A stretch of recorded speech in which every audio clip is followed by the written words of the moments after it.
Les pépiniéristes valorisent la recherche pour lutter efficacement contre l'insécurité alimentaire. De nombreux investisseurs nord-irlandais inquiets d'une sortie du Royaume-Uni de l'Union européenne sans accord accumulent des réserves d'or. Bonsoir, merci de suivre le 19h. Une équipe de pépiniéristes de bananes plantées entend lutter efficacement contre l'insécurité alimentaire. Elle met donc l'accent sur la recherche. Notre confrère de RTI Boaké, Kwadio Kwame, s'est rendu dans les laboratoires de ces pépiniéristes pour faire son constat.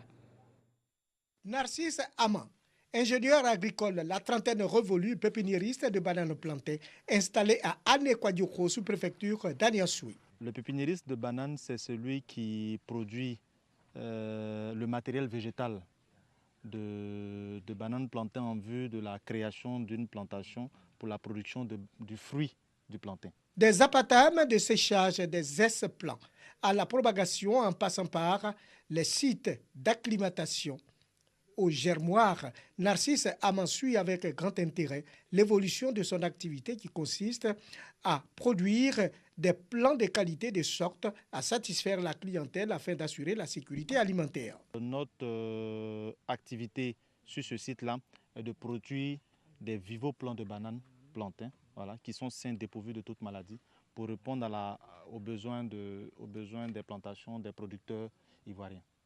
Il fait une opération qu'on appelle une incision. L'incision consiste à stresser le méristème apical central du bananier, de l'S-plant. Une fois qu'on l'a stressé, on vient au niveau du propagateur, qui est la deuxième étape. Au niveau du propagateur, on a cette infrastructure qui est réalisée, qui est un germoir. Lorsque on fait cette incision-là, au niveau de l'S-plant, c'est pour que ces bourgeons-là sortent. Donc, une fois qu'on a l'apparition de ces bourgeons, on fait des réactivations. Donc, jusqu'à présent, nous sommes à 60 plantules par S-plant. Ils sont nombreux, les techniciens agricoles amoureux de la terre qui ont pour ambition de valoriser la recherche agricole. Aujourd'hui, on a une technique qui peut donner au moins un seul S-plant peut donner au moins plusieurs milliers de plantules pour qu'il puisse faire son millier d'hectares en cacao. Donc c'est pour cela que j'ai choisi d'être auprès de M. Aman pour que nous puissions vulgariser la culture de la banane en Côte d'Ivoire. Produire des plants est une bonne chose, mais créer son exploitation agricole est encore mieux. Narcisse va jusqu'au bout du processus. Au-delà d'aller à la production du matériel végétal, produit un produit fini qui est la banane plantée pour la consommation des Ivoiriens.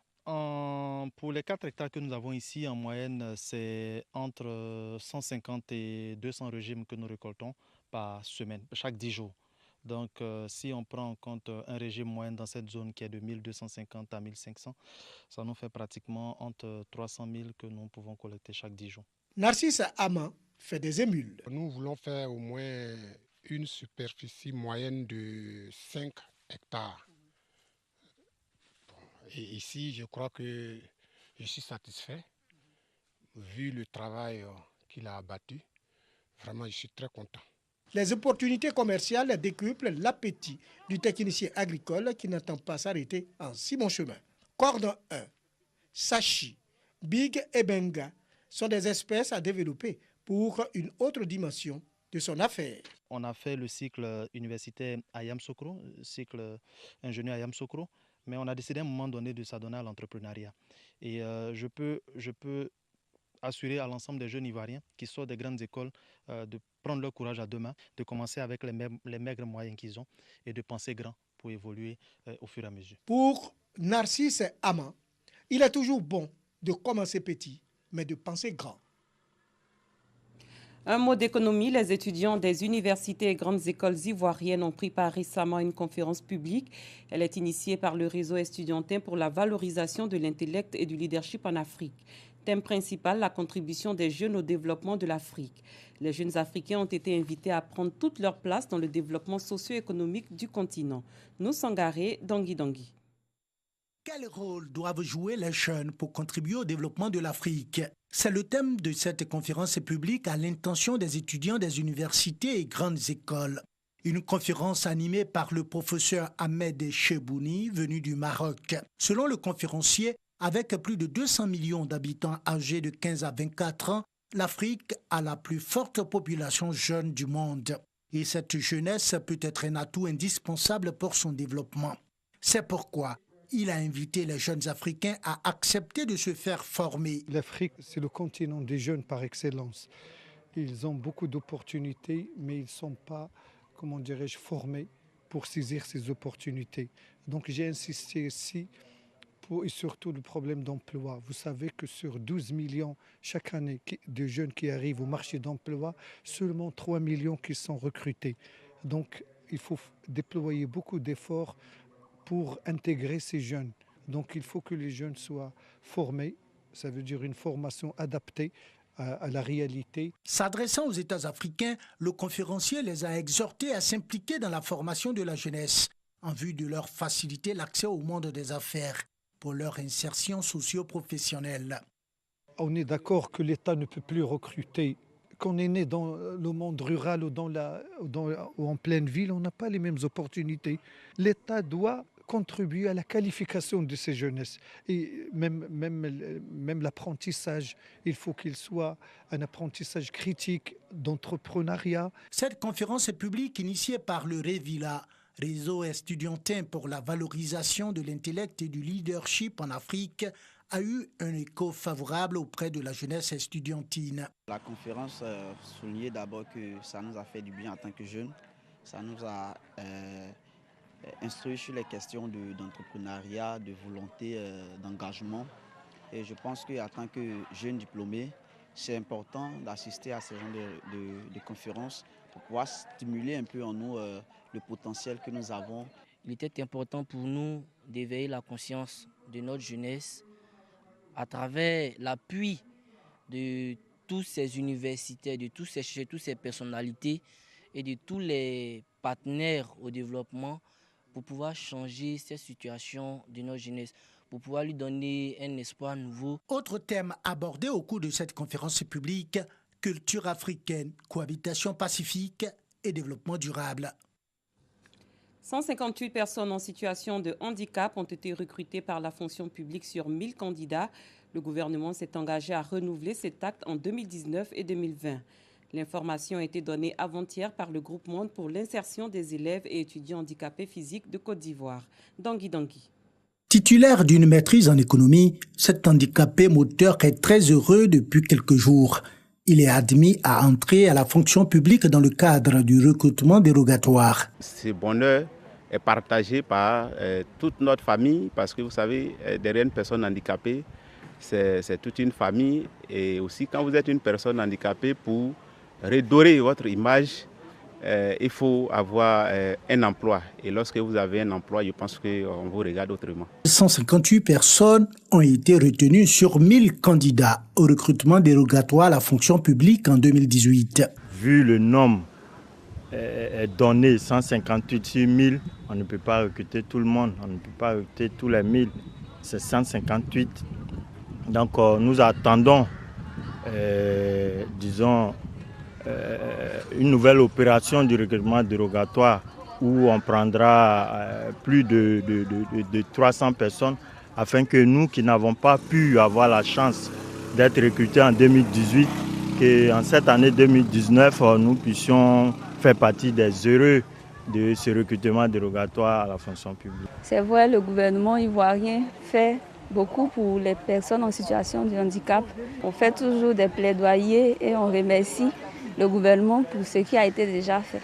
Reconnaissant aux autorités pour avoir reconduit le recrutement dérogatoire en 2019 et 2020, les membres du groupement pour l'insertion des élèves et étudiants handicapés physiques de Côte d'Ivoire assurent avoir les potentialités nécessaires pour contribuer au développement de leur pays. Souvent, les bonnes choses sont voilées. Derrière une personne handicapée, c'est une potentialité, c'est un atout qui se cache. Et à le voir, si vous le jugez sur le paraître ou bien si vous le jugez sur la base de ce que vous voyez, vous feriez une grande erreur. Mais mettez-le à l'épreuve et vous verrez que derrière celui-là, c'est une personne exceptionnelle en fait. Il a la compétence, personne handicapée. Moi, je dis qu'il y a de la valeur. Imaginez-vous une personne handicapée en fauteuil roulant. Vous pensez que ce monsieur ira au travail et à se balader un peu partout? C'est des gens qui sont assidus, c'est des gens qui restent à leur tâche, c'est des gens qui se rendent toujours disponibles. Donc moi je pense qu'il y a de la compétence. Et nous sommes conscients du fait que seule la formation peut vraiment nous aider à nous insérer. La communauté des personnes en situation de handicap plaide pour que le recrutement dérogatoire soit institutionnalisé en Côte d'Ivoire et pour que l'effectif des personnes à recruter dans le cadre du recrutement dérogatoire soit revu à la hausse. Dans le domaine de la santé, les populations de Gofabo, village de la sous-préfecture d'Até-Guakro, ont bénéficié de soins ophtalmologiques et dentaires gratuits.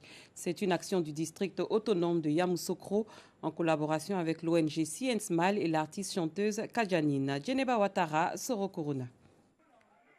Des soins ophtalmologiques et dentaires offerts gratuitement aux populations de Gofabo, village de la sous-préfecture d'Até-Guakro.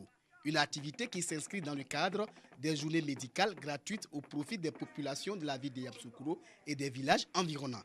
L'initiative est de l'artiste chanteuse burundaise Kajanine en collaboration avec l'ONG CN Smile, une organisation belge basée à Monaco qui œuvre dans le domaine social. Ces séances de consultation et de soins visent à améliorer les conditions de santé des populations. Les patients qui ont été pris en charge sont au nombre de presque 450. Nous avons fait, je crois, 18 opérations de la cataracte, distribué des lunettes, donné des médicaments pour ceux qui nécessitent un traitement. Et puis aussi, nous avons une section où on soigne les dents. Il y en a qui ont besoin d'une opération. Il y a une autre partie de notre équipe qui est en train de faire des opérations gratuites aussi pour la population qui en a besoin. Les autorités locales, partenaires de cette action humanitaire, sont venus s'assurer du bon déroulement de l'activité et encourager l'initiative. Dans un pays sous-développé, l'ophtalmologie, les soins dentaires, la prescription de lunettes restent chers, même pour ceux qui ont les moyens. À plus forte raison pour les paysans qui, eux, n'ont rien. Les bénéficiaires, eux, ont traduit leur gratitude aux bienfaiteurs. Merci aux initiateurs, tous ceux qui ont eu cette bonne idée-là, que le Seigneur les bénisse. Durant 15 jours, environ 2500 personnes recevront des soins gratuits dans le district autonome de Yamoussoukro et 600 paires de lunettes seront distribuées. Le gouverneur Augustin Thiam exhorte donc les populations à s'approprier ces journées de soins gratuits. Sous d'autres cieux en France, les Gilets jaunes ont défilé pour la 10e fois dans la rue ce samedi. Leur mobilisation était particulièrement scrutée quelques jours après le lancement par le président Emmanuel Macron du débat national censé canaliser la colère inédite exprimée depuis 2 mois.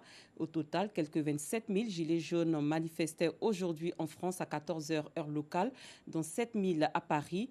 Une mobilisation en léger recul par rapport à la semaine dernière à la même heure, selon les chiffres du ministère français de l'Intérieur. Ils sont nombreux, les investisseurs nord-irlandais, inquiets d'une sortie du Royaume-Uni de l'Union européenne sans accord. Leur solution, accumuler les réserves d'or. On en parle avec Christiane Kogui et Parga Sorokoni. C'est de renforcer le lecteur de l'empreinte digitale. Dans ce sous-sol d'un immeuble de Dublin, on ne plaisante pas avec la sécurité. Et pour cause, ce coffre abrite des lingots d'or de la société irlandaise, alors que le spectre d'un Brexit sans accord se profile au Royaume-Uni. De plus en plus de particuliers investissent dans le précieux métal. Ils craignent une dévaluation importante de la livre sterling en cas de Brexit dur. Donc ils achètent des lingots d'or par notre intermédiaire pour ensuite les stocker. Et si la livre baisse, le lingot prendra de la valeur. Dans ces quelques 3000 coffres, lingots et pièces s'accumulent depuis le référendum de 2016. L'entreprise a noté une hausse de plus de 70% de ses clients en provenance d'Irlande du Nord où il n'existe aucun service similaire. L'instabilité de la ligne sterling a rendu l'or particulièrement attractif, alors que la monnaie britannique plongeait plus bas depuis 1985. Après l'ouverture du Brexit, les coûts de l'or étaient partis pour la hausse. L'impact le plus net du Brexit sur la demande en or au Royaume-Uni a eu lieu au moment du vote. Dans les mois qui ont précédé et ceux qui ont suivi, nous avons vu une augmentation de l'activité autour de l'or. Mais cela s'est probablement un peu essoufflé au cours des 2 dernières années. Je pense que de nombreux investisseurs souffrent d'une lassitude liée au Brexit. Si le futur de l'Irlande reste au cœur des négociations entre le Royaume-Uni et l'Union européenne, les investisseurs espèrent réussir à transformer le Brexit en un plan en or. Avec les pluies diluviennes qui s'abattent sur le nord-ouest de la Syrie, Abou Ilab, un agriculteur, s'est transformé en gondolier. Dans les ruelles inondées de sa petite ville, il navigue pour sauver des habitants et les aider à se déplacer. C'est reparti avec Christian Kogbi et Pagaso Rokoni. Avec les pluies diluviennes dans le nord-ouest de la Syrie, Abou Hihad s'est transformé en gondolier. J'ai ramené cette barque pour pouvoir pêcher en été. Mais il y a beaucoup d'inondations à Darkush. Il y a peu, il y a eu une inondation et maintenant, il y en a une autre. Mais les habitants ont besoin de sortir de leur maison pour acheter de la nourriture. Nous utilisons la barque ici sans faire payer. Nous l'utilisons ici pour que les gens puissent continuer à faire ce qu'ils ont à faire. Je suis très reconnaissant à Abou Hihad. Il est venu chez nous et nous a aidés à déplacer les enfants et à nous faire circuler. Ma maison est inondée et je suis sans abri. En sport, on s'intéresse à la deuxième journée de la Ligue CAF. La SEC Mimosa a défait par 1-0 le Lobby Star du Nigeria. Le match a eu lieu aujourd'hui au stade Félix Houphouët-Boigny au Plateau.